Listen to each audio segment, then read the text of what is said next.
guys, it's me, and today we're going to Chuck E. Cheese. I am finally ready to go back to the Knoxville location. It has been so long since I have went to Chuck E. Cheese.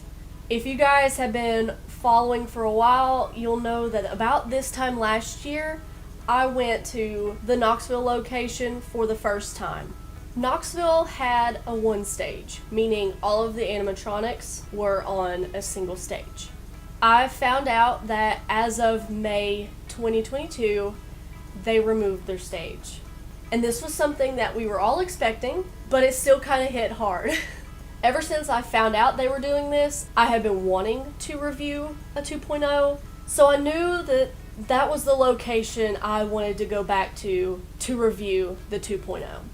Now, it just so happens that when I am on my way between college and home, or vice versa, I pass the Knoxville location. So I have decided that as I'm going to take a trip in between, I'm going to stop for pizza. Because a 3-hour drive, sometimes you get a little hungry and it would be nice to have a little pit stop. So that's what we're going to do today. I will go ahead and throw a disclaimer out. This video will be me mostly talking because I am reviewing the 2.0.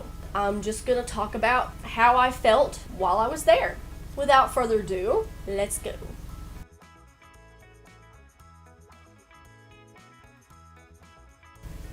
Alright, let's talk about this. Before I talk about my experience, I want to throw a disclaimer out there that I'm going to give an honest review. I'm going to try as hard as I can to be as positive about it as I can because I understand that this is supposed to be a new chapter, but I won't lie to you about how I feel. When I first got into the parking lot, I was already sad. I have never felt this way going to a Chuck E. Cheese. I have always been actually excited to go into the building. The fact that I pulled into the parking lot not feeling that same energy really made me feel sad. In all honesty, I like the new colors on the logo. I don't really like what they've done to Chuck E. Cheese as a character. If you need a reference, here's the old Chuck E. Cheese and here's the new Chuck E. Cheese. They have completely reworked the character. And that's not entirely a bad thing, it's just unlike anything we've ever done before. I personally like the old one, but maybe that's just because it's nostalgic for me. But I do like the green on the outside. I think that is a great color choice. But overall, the outside looks nice. I won't really complain about that. As soon as I walked into the door, my eyes looked immediately to where the stage used to be. And part of me was almost expecting to see them there, because when I did not see them there, my heart sank. The space looked huge. I never realized how bulky the stage actually was until I walked in. The room seems huge now. There's so much more space for seating. So I decided to take a walk through of the arcade. I was a little bit surprised to see that all of the games were the same. I don't know why, but I thought with the remodel that they would be, modernizing everything, since that was their claim as to why they were removing them. But they did move some of the games around because I somehow had muscle memory of the place, and I thought for a solid few minutes that they had removed my favorite games. So I'm walking around this place and I finally catch sight of my favorite game, which was a clown game that you quite literally punch a clown in the face, and if you do it right you get 100 tickets, and I was really good at that, so that ended up being my favorite. And then I felt better about it. I don't think I ended up actually playing that game. I played a couple of games because I just had a few credits on my Play Pass card, and if you have never seen a Play Pass card, this is what it looks like. I'm pretty sure they have a different color now. The ones I saw on the little kiosk were white instead of blue, but this is pretty much what a Play Pass looks like. And you just load it up on the little kiosks and play to your heart's content, or as far as your money will go. So I only played a few games, nothing too crazy. I just kind of wanted to do something while I was waiting for my pizza, and also just use the credits that I already had. So onto the pizza. They don't bring it to you anymore. There is a location where you pick it up. You have little buzzers about this big that will go off when your order is ready. I like that because it just seems a little bit easier. You're not waiting on someone to bring pizza to you. You can still go play games and spend time with your family and friends while you're waiting on the pizza, and you don't have to be concerned about watching your table. I like that you just take it, you plop it into this little basket, and you take your pizza. I ordered a personal pepperoni pizza. The personal pizzas are about the size of my head, and I don't know what I was expecting, but the pizza slices were so tiny. They were so cute. They were great. I ended up eating the whole thing. It was about 6 slices of pizza that was about that big. I don't know what it is about their pizza, but I really like it. And here's a funny story. When I was getting my pizza, the guy at the counter was really nice. When I ordered a small drink, he was like, do you want the collector's cup? And he motions to this whole thing of these tiny cups. And he was like, yeah, you get free refills every time you bring it in. And I thought, oh boy, what a catch. So I got it. I spent a total of about $18 on my whole meal, including the drink. And I now have a cup to show you. Here's the cup. I don't really know how I feel about this thing. It's just a simple cup. It's as big as my hand. But this is the closest thing to a prize I have ever gotten from Chuck E. Cheese. It has a little bendy straw. Listen to this sound on my mic. This is some ASMR for you.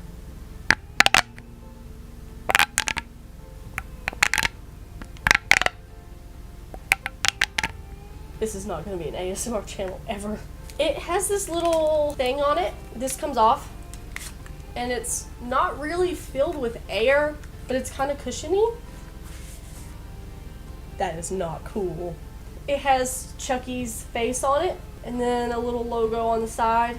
So it was either this, or it was reverse, where this is red, this is blue, and the straw is red. So let's talk about this interactive dance floor. It's tiny. It is not at all what I thought it was going to be.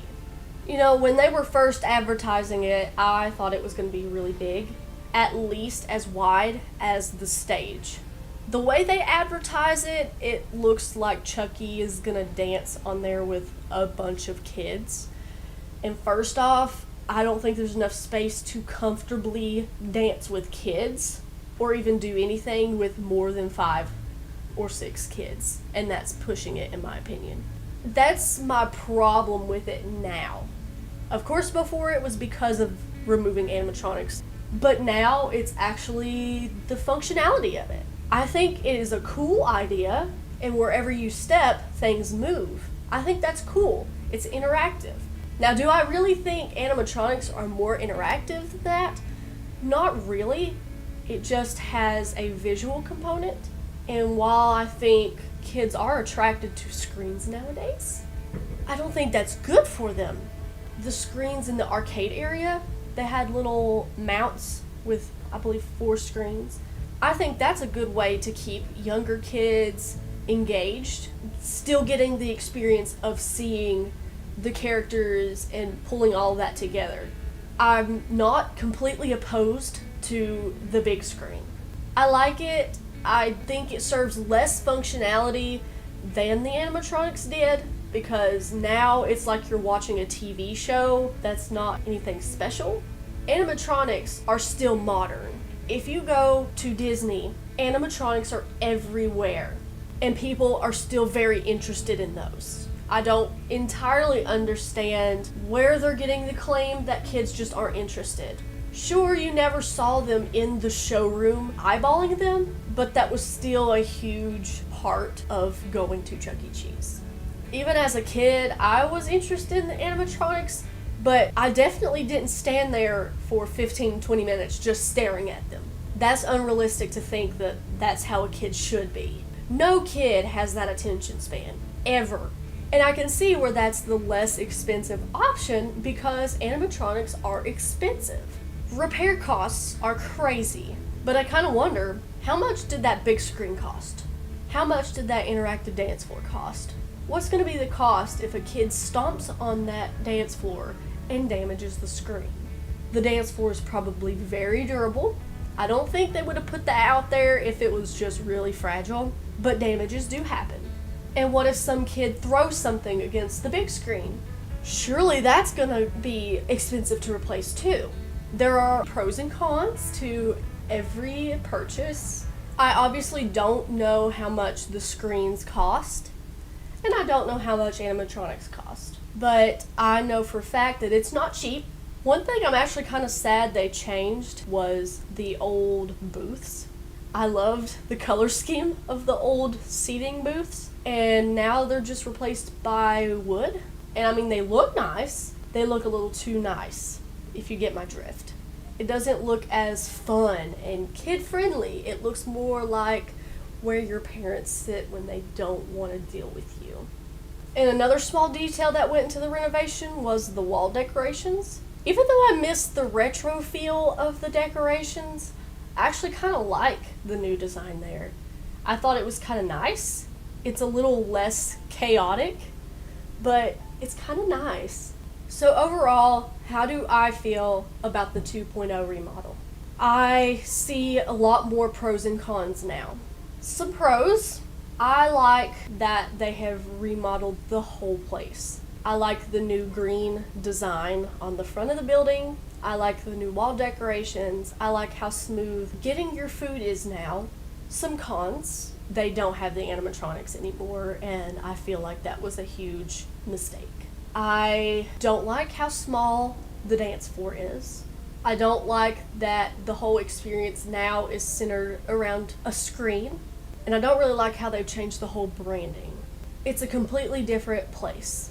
For kids who did not grow up with the animatronics, it might not be as hard.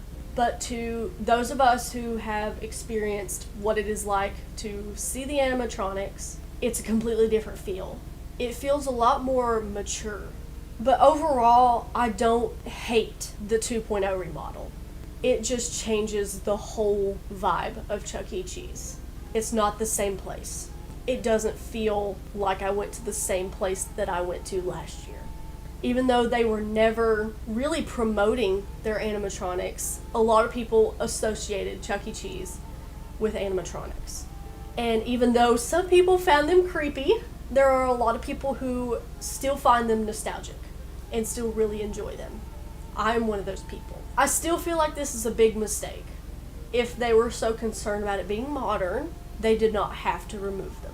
I just want to mention that they were not busy at all. I have never been to a Chuck E. Cheese that is that empty. The lack of traffic in the building really speaks to how the whole vibe of the place has changed. And maybe there are other reasons. I won't say that this is just strictly because of animatronics, but that's how I feel. I think there are other avenues they could have explored, and they could have also used animatronics with the interactive dance floor, with screens. They could have put all of these things together. It didn't have to be one or the other. If you are interested in seeing 2.0 and you are in the area, I highly recommend that you go check them out. Don't base your opinion on how I feel. You may go and you might love the new feeling of Chuck E. Cheese. You might go and you might absolutely hate it. I'm leaning more towards I don't love it, but it's not the worst thing they could have done. They've just made a really big change. So I hope you guys will go and see a 2.0 for yourself. I know this was a lot of talking. I don't usually do this much talking, but I really felt like I wanted to give my full opinion on how I feel on the 2.0 remodel. I hope you guys enjoyed, and I will see you guys next week.